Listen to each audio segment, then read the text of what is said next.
அன்பு தமிழ் சொந்தங்களே, நான் திரும்ப திரும்ப உங்கள்கிட்ட நான் சொல்கிறது என்னென்னா, உயிரெழுத்து 12, மெய்யெழுத்து 18, ஆயுத எழுத்து 1, ஆக மொத்தம் 31 தமிழ் எழுத்துக்கள். இந்த 31 தமிழ் எழுத்துக்களை மட்டுமே வச்சு 247 தமிழ் எழுத்துக்களையும் தப்பு இல்லாமல், தவறு இல்லாமல், உச்சரிப்பு கோளாறு இல்லாமல் நம்மளால் படிக்க முடியும். இதை நான் பலமுறை உங்கள்கிட்ட சொல்லியிருக்கிறேன். புதுமை தமிழ் என்றும் சொல்லக்கூடிய யூடியூப் சேனலில் விளக்கமாக நான் உங்களுக்கு சொல்லியிருக்கிறேன்.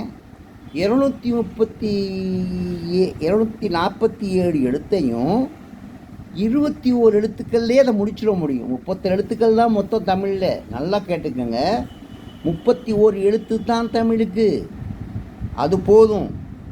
அந்த 31 எழுத்தையும் 21 எழுத்துக்களை ஆக்கிட முடியும். மெய்யெழுத்தில் கை வைக்க வேண்டிய அவசியமே இல்லை. உயிரெழுத்துக்களை மட்டும் 12 உயிரெழுத்துக்களையும் 3 குறியை மட்டும் வச்சு 12 உயிரெழுத்துக்களாக மாற்ற முடியும். 3 குறிகள். இந்த 3 குறிகள் 12 உயிரெழுத்துக்களாக மாறும். ஒரு ஆயுத எழுத்து, 18 மெய்யெழுத்து, மொத்தம் சேர்த்தா 31 எழுத்துக்கள் தான் தமிழுக்கு. இதுக்கு மேற்கொண்டு எழுத்துக்கள், வடிவங்கள் எதுவுமே தேவையில்லை. அவ்வளவு எளிமையான ஒரு நிலைமையில் தமிழை நான் உங்களுக்கு சொல்லி கொடுத்துருக்குறேன், காமிச்சிருக்கிறேன்.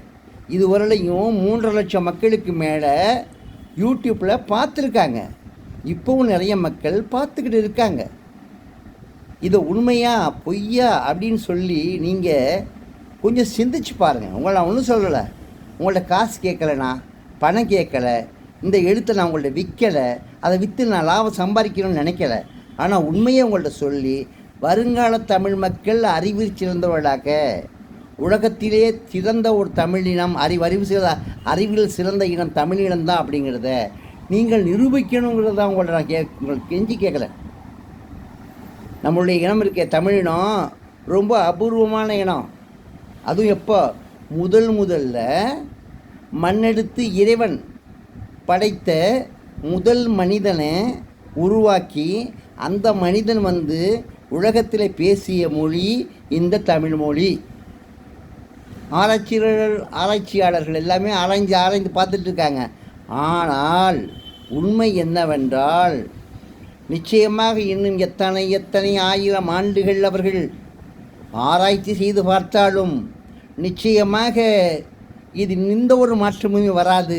தமிழ் மொழிதான் உலகில் வந்த முதல் மொழி என்பதை அடித்து கூறுவேன், ஆணித்தரமாக கூறுவேன்.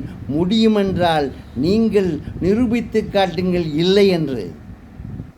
இல்லை என்று நிரூபித்து கூறுவதற்கு யாராவது இருக்கின்றீர்களா? வீண் வாதம் செய்யலாம், வேண்டாத வாதங்களை செய்யலாம். ஆனால் உண்மையை யாராலும் எப்பொழுதும் மறைக்க முடியாது என்பதை நான் திரும்ப உங்களிடம் கூறிக்கொள்கின்றேன். கல் தோன்றி மண் தோன்றா காலத்தே முன் தோன்றி மூத்த தமிழ் என்னும் ஓர் வார்த்தையை எப்பொழுது கூறப்பட்டதோ அப்படி பல்லாயிரம் ஆண்டுகளுக்கு முன்பு இந்த வார்த்தை கூறியவர்கள் அறிவித்திருந்த ஞானிகள். அப்படிப்பட்ட ஞானிகள் சொன்ன அந்த வார்த்தையை இப்பொழுதும் நாம் கூறிக்கொண்டே இருக்கின்றோம். இன்னும் எத்தனை ஆயிரம் ஆண்டுகள் ஆனாலும் கூறிக்கொண்டே இருக்கப் போகின்றது நம்முடைய தமிழினம். இதனுடைய உண்மையான அர்த்தம் என்ன என்பதை வெகு விரைவில் நீங்கள் அறிந்து கொள்வீர்கள். சிந்தித்து பாருங்கள் என் தமிழினமே, என் அன்பு தமிழினமே, என் அறிவுகூர் தமிழினமே. சிந்தித்து பாருங்கள், சிந்தனையை பெருக்குங்கள்.